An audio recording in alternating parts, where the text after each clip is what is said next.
ADHD video. So for today, what we're going to talk about is ADHD and how it impacts relationships, and what perhaps we can do to help out ourselves and our significant other that might have ADHD, or perhaps a close friend or family member. So there are multiple tools that we can utilize in order to help out. Knowledge truly is power. The more we know ourselves, the more we know our partner, the more we know our friend or family member or colleague, the better we can help them out. And vice versa, it goes both ways. The better you can also be helped out as well. Whether it be by you refining yourself or by somebody else helping you out with the needs that you need. So while in grad school, thankfully, I was blessed with quite a bit of helpful resources they provided me that I wanted to help you guys out with too, because they have been of a lot of help to me. And after reading so many posts on Health Unlocked about one partner being fed up or up the wall with their significant other or spouse, and after speaking and working with a lot of people myself who have ADHD, and seeing the struggle in their own relationships, I really want to bring some insight and I really want to bring some help, because having ADHD is no joke, as I've said in a lot of other videos. So I really want to help you guys out with that.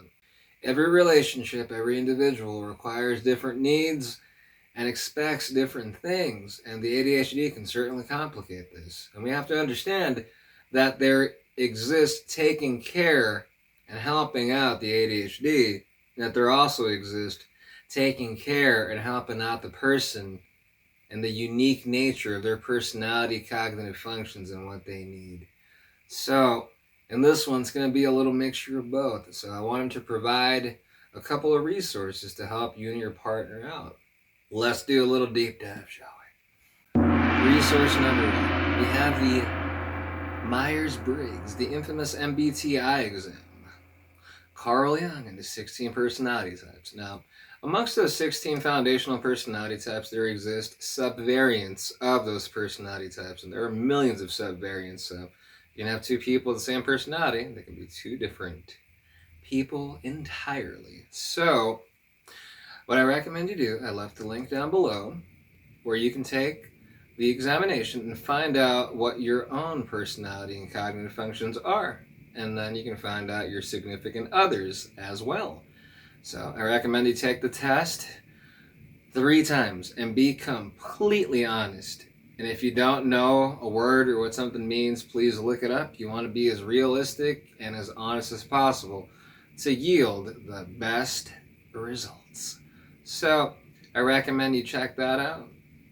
And then you find out more about yourself. And it's going to help you understand more of this video. And then perhaps, if you'd like, you can watch one of my other videos, ADHD, and how it impacts the different personality types. It'll give you a lot of insight into the pros and cons and how ADHD is involved.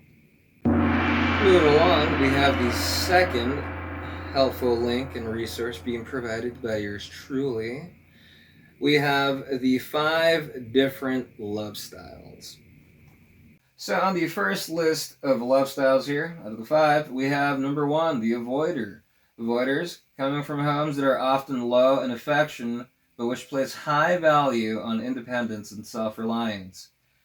The avoider grows up learning only to take care of themselves, to deal with anxiety of having so little comfort and nurturing from their parents, etc., etc. You can read that on if you get that result later on. Or we have the second choice, the pleaser. The pleaser. Pleasers usually grow up in homes with a parent who is overly protective, angry, and or critical. Pleaser children do everything they can to be good and avoid troubling their highly reactive parent, etc., etc. Or, the third option, we have the vacillator.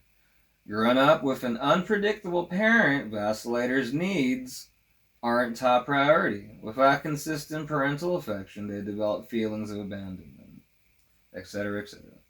Or perhaps you might be a controller. Controllers need control to ensure that the vulnerable and negative feelings they experience in childhood remain suppressed from their adult lives. Having control means having protection from feelings like fear, humiliation, and helplessness. However, anger is one of the However, anger is the one emotion that is not vulnerable. Or perhaps are you a victim? The victim. Kids survive a chaotic home environment by trying to stay under the radar, making themselves as invisible as possible. They'll hide and appease, learning how to escape into their own heads to lessen the pain from their angry, violent, chaotic parents, etc., etc. And that says quite a lot about someone. As we can see, a person's upbringing and the environment of which they grow up in is truly important. It says a lot about them and what they need and what's required sometimes for them. So something to look into if you're a partner, something for you guys to talk about.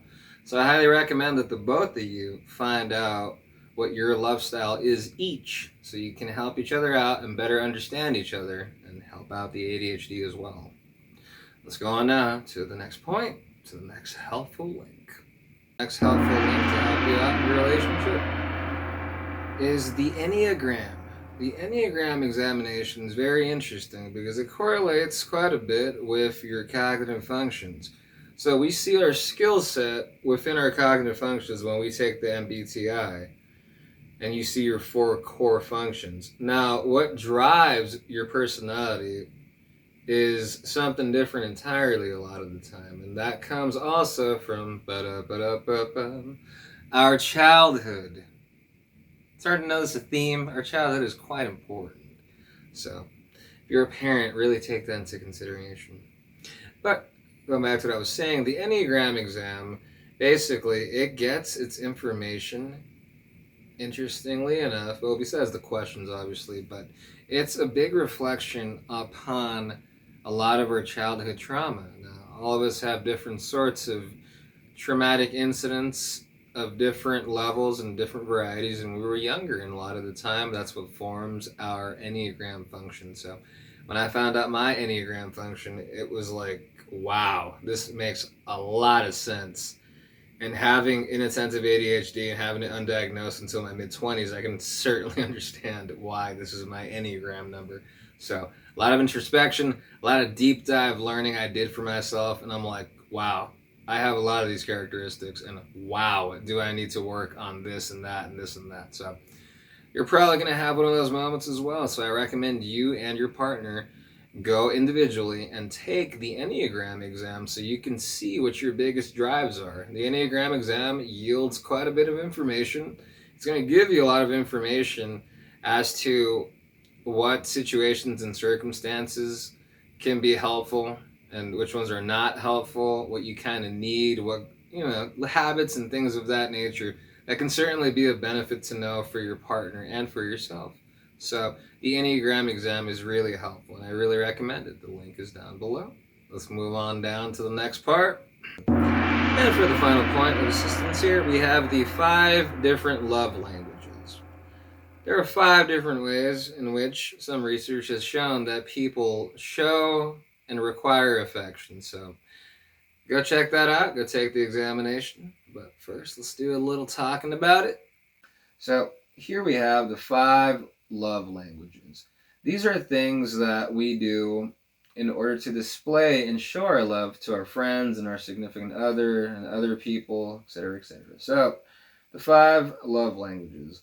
We have the first one. These are people who give words of affirmation, are very supportive, loving, encouraging to people. Then we have number 2. These are people who like to give gifts or like to receive gifts. It just makes the biggest difference in the world to them.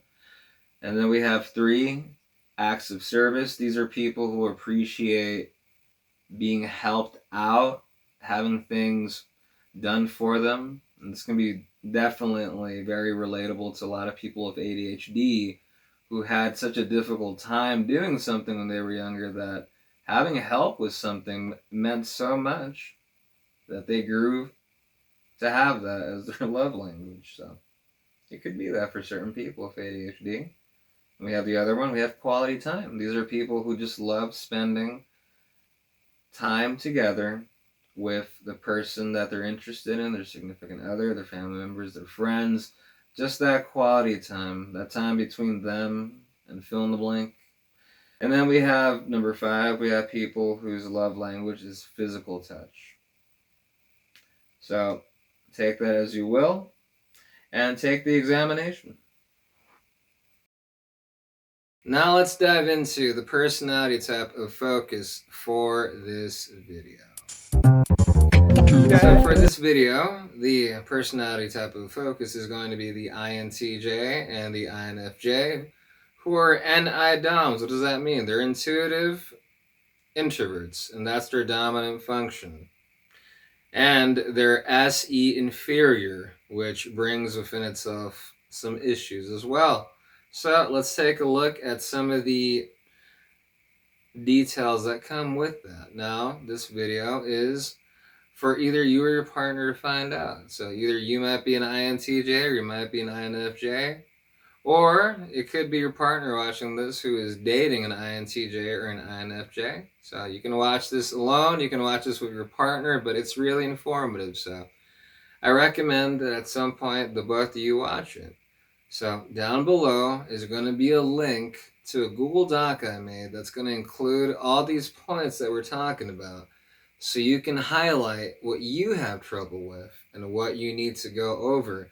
That way you can work with your significant other, your partner, your family member, your friend, and you can tell them what you have difficulty with, what they can help you out with, and you can also do that back to them. So it's a mutual helping tool and something to better understand yourself and to better understand others as well. It goes both ways, so something for you to check out. Let's dive right into it.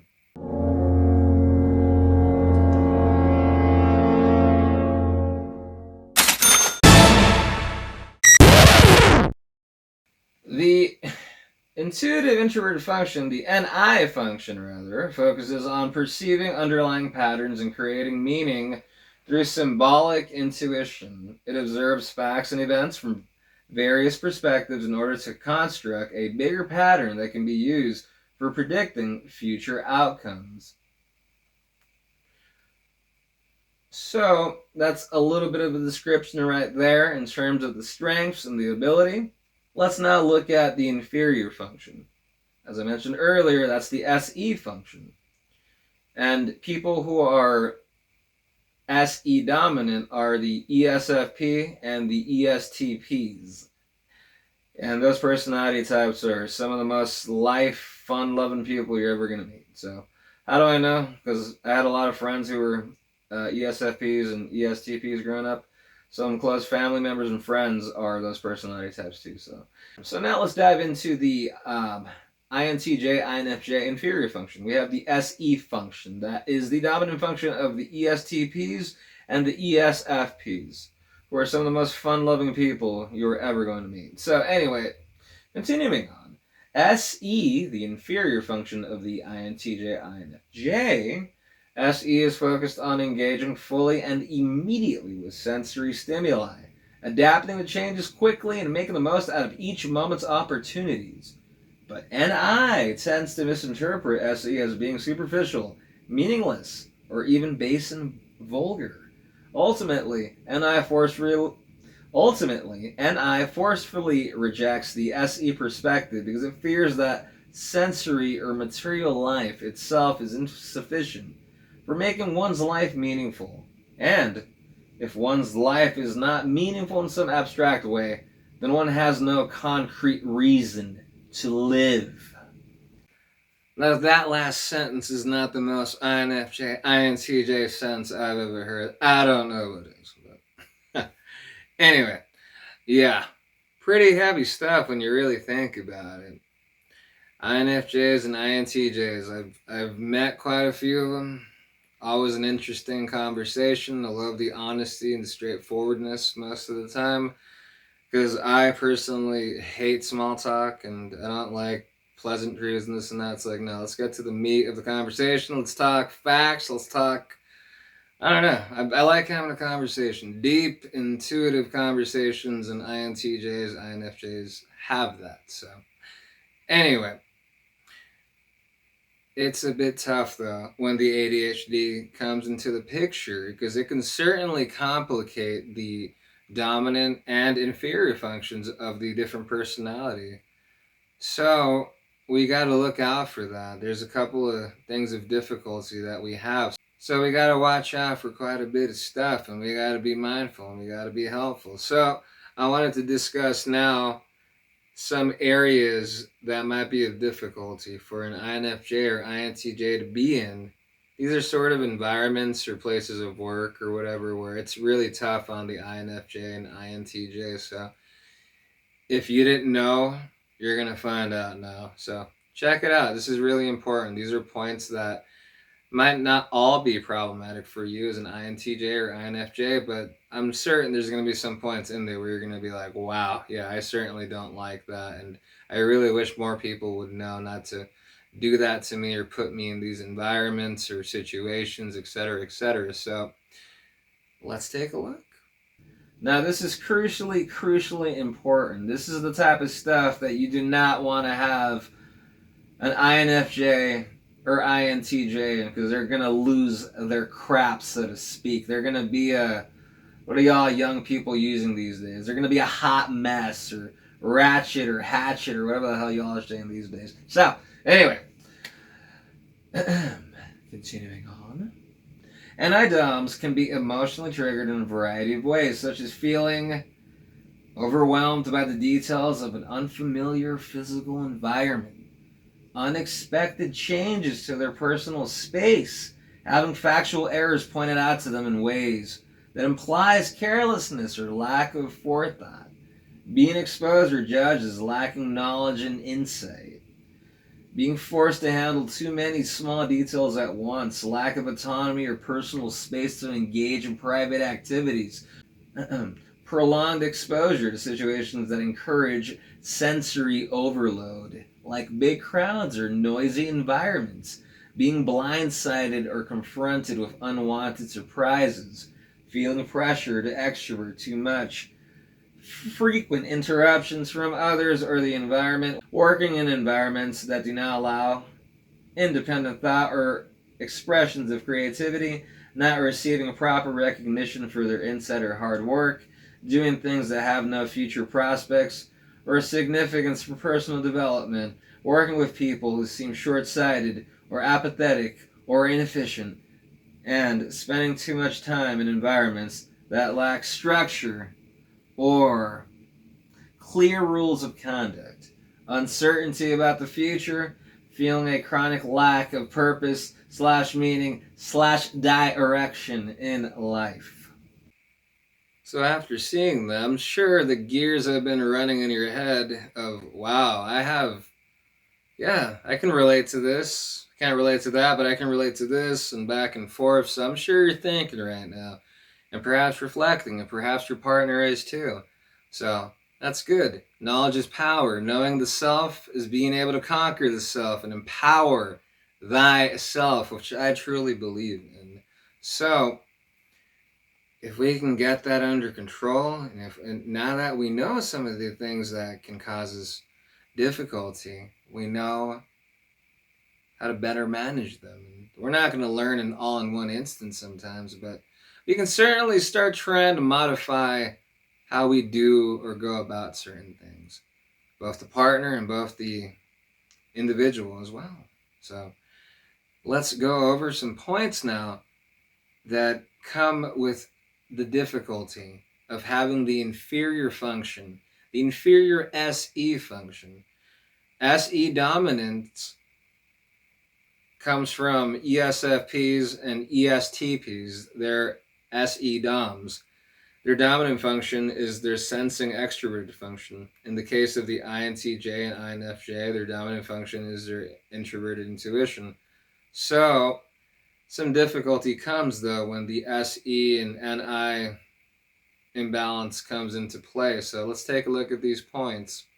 And we look at some of the difficulties of being a NI Dom like the INTJ and the INFJ. So we look at the weaknesses here, which stem from an imbalance of NI and SE. So, first point, have difficulty living in the present due to being future-oriented. Next point, highlighted in red because it's an ADHD.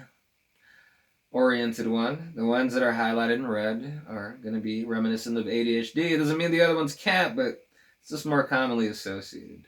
So, make incorrect assumptions due to ignoring concrete details. Yes, this can certainly be impacted by the ADHD because we can have difficulty overlooking some stuff. So, making incorrect assumptions due to ignoring concrete facts is perhaps a consequence of having ADHD. And the ADHD can certainly make that worse. So if you're an INTJ, INFJ, yeah, something to perhaps help yourself out with. There's supplements, there's counseling, there's things to sharpen up the mind that you can do. So search up. Next point, we have uncomfortable with feeling ordinary, superficial. Next point, avoid external influence. Dismiss advice, tend to overlook important details that conflict with their inner perspective. Tunnel vision. So, the ADHD and especially hyper-focusing and that circle of rage can certainly make this a whole lot worse. So, something to consider and something to look into to help yourself out. So, if you feel like you have trouble with those things, then it might be time for you to reflect a little bit. Next point, tend to overlook practical/material needs because of excessive attention paid to inner reflection, lost in their heads, /hyper-focusing. So, if you have ADHD, especially if you have inattentive ADHD or combined type ADHD that's higher in inattentive ADHD ratio, that's going to be a big problem because you're going to be in your head a lot, and that's going to cause you to lose certain things, to overlook certain things, and your J function, if that's unbalanced, you're going to be very motivated, hyper-focused, and driven to get stuff done, but then you're not going to look after yourself and your mental health, really. And then you might get into your shadow personality type. And good Lord Almighty, being around INFJs when they're in their shadow personality type is, it's pretty bad. And the INTJ can certainly turn into a verbal assassin, so to speak, as well. So we need to be a little careful. We all have our good and bad days. But anyway, moving on. Often feel isolated or detached from the physical world. Hashtag introvert problems. But yes, that can certainly happen to a lot of us with ADHD. So, difficulty understanding that making good choices involves appreciating present circumstances and being proactive in response to changes, instead of overthinking everything and only acting when it's too late or waiting until the facts of the situation overwhelm one's preconceived expectations. So basically, being in the moment. This is a good example of an unbalanced J function where it's all about just completing the task, and the journey or the moments of what you're doing are not appreciated. It's just the end result. And then you just move on to something else, and it's just like that J function, just you need to meet it. So basically, Ferris Bueller advice. Okay? Life moves pretty quick. You got to stop sometimes and really observe and appreciate everything going on around you, especially if you got ADHD, because the older you get, the faster life goes. And if you got ADHD, there's a lot of distractions, so we need to watch out for them. Next point, difficulty seeing themselves objectively. View dogmatism in others as a weakness but cannot see it in themselves. Lack of self-awareness because NI operates subconsciously. So, we need to be careful about that in terms of being so critical of other people and other stuff, and then it's like, you got the same issue as well. It's like, do you not see that? Sometimes we can, and that's due to the ADHD and sometimes the limitations we have in mental processing. So, if you have an issue with that, perhaps some introspection is necessary.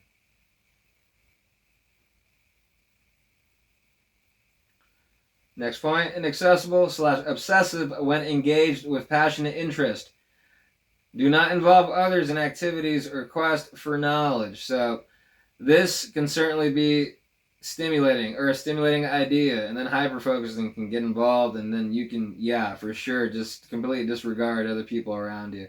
So perhaps a little monitoring of this in order to not disregard other people, perhaps disregard responsibilities and things of that nature. Moving along. Next point, can appear neurotic, arrogant, aloof, or uptight to others.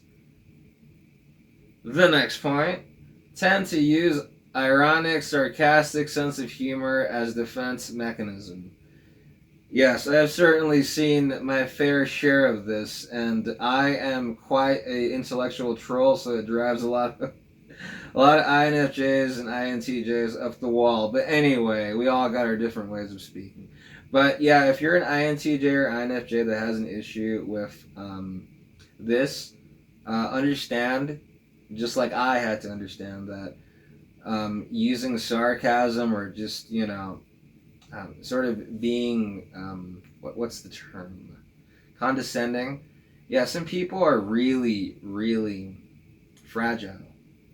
And we don't know what life experience or what type of day a person's had or what struggle they're having. So, being introvert intuitives, you have access to a lot of information. A lot of INTJs and INFJs are quite intelligent. So, understand that, yeah, there's going to be some people that are going to let you down, and they're going to have their issues as well. So we need to be a bit understanding and not be so sarcastic or condescending sometimes, just to kind of help the conversation go. But anyway, moving on to the next point, tend to lose interest in the subject once it becomes mainstream. Next point, shift perspectives as a way to rationalize, justify problematic behavior. Next point, tend to be drawn to people with a weak J attitude as a way to feel superior through advising/counseling others. Next point, difficulty maintaining healthy relationships because of unrealistic ideals and expectations. This comes from the J function being really unbalanced, and if the person or persons don't meet your J function standard, then they're futile and you're just going to remove them or the thing or whatever it is. So we need to be a little mindful of that and balance out our cognitive functions if we have trouble with that, particularly the J function. So after reviewing that, I'm pretty sure that some of you are like, wow, okay, I wasn't aware I had trouble with this. I don't have trouble with that, or I really have trouble with that. All sorts of different perceptions, I imagine. But definitely something to reflect upon. And a lot of the times when ADHD is involved, we perhaps don't like being pointed the finger to and being like, you have difficulty with this or that. So if now is not a good time for you to be introspective about this, perhaps leave it to some other time. But being introspective and going over what we have difficulty with is very important and can really be helpful in our journey to help empower and improve ourselves. So if you are dating an INTJ or an INFJ and see that your partner has difficulty in this might be something you might want to consider, and also something to start helping your partner out with. So I really recommend that you print out or you don't have to print it out, but you can download it, and then you can highlight the points of difficulty that you have out of the points we just mentioned. To reiterate, the points that I just mentioned for majority of this video are going to be in a Google Doc that I made, and I'm going to leave a link to that Google Doc down below. And what you can do is you can download it, and then you can make notes on it, and then you can underline the points of which you have difficulty with, and then perhaps your partner can do that too for their own personality type, and then you can start working on what you need to work on. So now that we know that we have difficulty in some of these areas, it's time to start perhaps working on them or acknowledging them to people who work with you or your significant other, close friend, or family member. A lot of the time when we have ADHD, we're a little scared or concerned or anxious to talk about stuff that we have difficulty with because we feel people are not going to care, or they're not going to understand, or unfortunately that they're not going to want to help us. And this isn't always the case. When you have ADHD, most people have something known as rejection sensitive dysphoria, RSD for short. And what ends up happening is we have a heightened central nervous system that takes and feels threat to a lot of different situations, because having a heightened central nervous system, we're going to get anxious and we're going to get a bit intense and feel a sense of danger a lot earlier than other people would. So When we feel like we have disappointed someone, we might feel absolutely horrible. We might never want to see that person again. Or when we feel that we have let somebody down, or they have let us down and haven't come through for us, or we went all that way and did all this for this person, they couldn't do that one thing for us. Whichever situation it is, back and forth, it can be you who might feel like you let somebody down. In all these instances, it just feels terrible. And this stops us from trying and doing so many things. RSD and ADHD, high correlation. I have a video on rejection sensitive dysphoria, mentioned up above, that you might want to check out. It really explains a lot. And when we have difficulty with stuff, and if we're dating or married to someone, ideally they should want to help us out. And we should want to help them out too. So, I urge you, if this is a difficulty, or if you have difficulty with some of these things in your life and your relationship with your significant other, especially if you have kids, work on them. The family is so important. In my studies in psychology and also in grad school, it really demonstrated to me the importance of family, of your childhood, of the things that happen, of your resources, of where you grow up, the nature nurture. It's crucially important. The home and the family life is really important. And if your ADHD has got you down on the dumps and has you doing so many bad habits and has you treating your children or other family members very intensely or negatively, or you're not really around, yeah, that can be really damaging in the long run. So sometimes we don't know how to help each other out. We want to help, but we just don't know how, or we might not know where to start. So hopefully this video brought some insight as to what you can start doing in order to help out your partner. How to help, how to manage the symptoms. It's a big responsibility, but we can do it. We can certainly do it. These tools and this knowledge, and I researched it for myself, it was a big, big difference to me, and it really helped me out. It helped me see what I needed to work on, what I had difficulty with, what my strengths were, how to refine my strengths, and how to improve upon my weaknesses. I truly believe that you can too. So, take pride, take notion, refine yourself, and empower yourself. And remember that ADHD doesn't dominate you. You can dominate it and conquer it and use it as a tool to help you rise up and empower and refine yourself. I truly believe that. Anyway, folks, that is it for today. This is your ADHD comrade Wilhelm, over and